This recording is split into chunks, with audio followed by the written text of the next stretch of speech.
ہم تو مٹھائیاں کھانے کے چکر میں پڑے ہوئے ہیں, دڑا دڑ سوالات آ رہے ہیں, مٹھائی کھا سکتے نہیں کھا سکتے. تمہارے باپ کی موت ہو اور تمہارے باپ کا دشمن مٹھائی بانٹ رہا ہو تو تم پوچھنے کے لیے آؤ گے کہ شیخ مٹھائی آئی ہے حلال ہے کہ حرام ہے؟ ہاں, تمہارے باپ کی موت پر تمہارے باپ کا دشمن مٹھائی بانٹ رہا ہے, پوچھنے کے لیے آؤ گے حلال ہے کہ حرام ہے؟ اللہ کے ساتھ شرک ہو رہا ہے.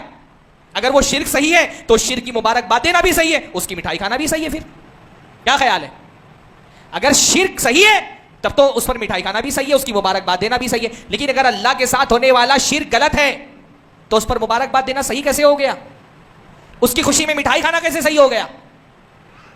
کامن سینس ہے کسی کے پاس؟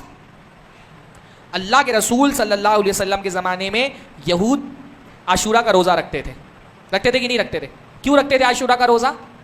کیونکہ حضرت موسیٰ کو 10ویں محرم کو فرعون سے فتح ملی تھی. فرعون غرقاب ہوا تھا, حضرت موسیٰ فتح یاب ہوئے تھے, اور اس خوشی میں کیا کرتے تھے؟ یہود عاشورہ کا روزہ رکھتے تھے.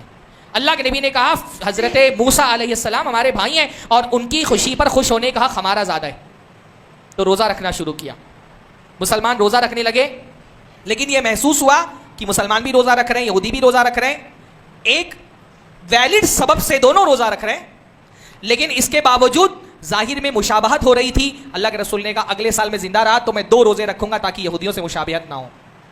ایک ویلڈ سبب کے تحت ایک عبادت ہو رہی ہے, پر اس عبادت میں بھی کیونکہ کافروں سے مشابہت ہو رہی ہے تو اللہ کے رسول صلی اللہ علیہ وسلم نے کیا فرمایا؟ میں 2 دن روزے رکھوں گا تاکہ ان کی مخالفت ہو.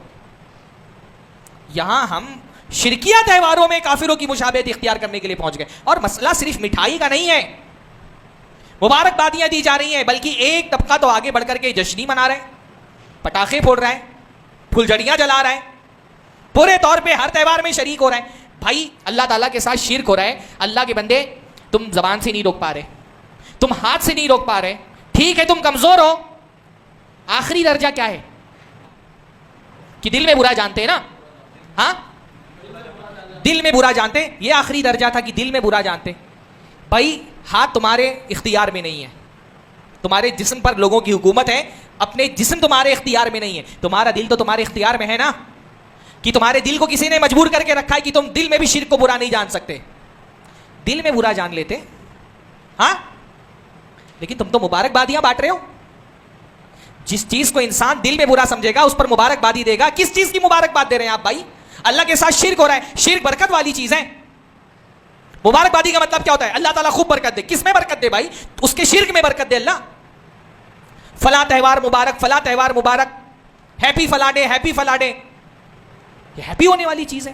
اللہ کے ساتھ شرک ہو رہا ہے, کم سے کم دل میں تو تکلیف رکھو.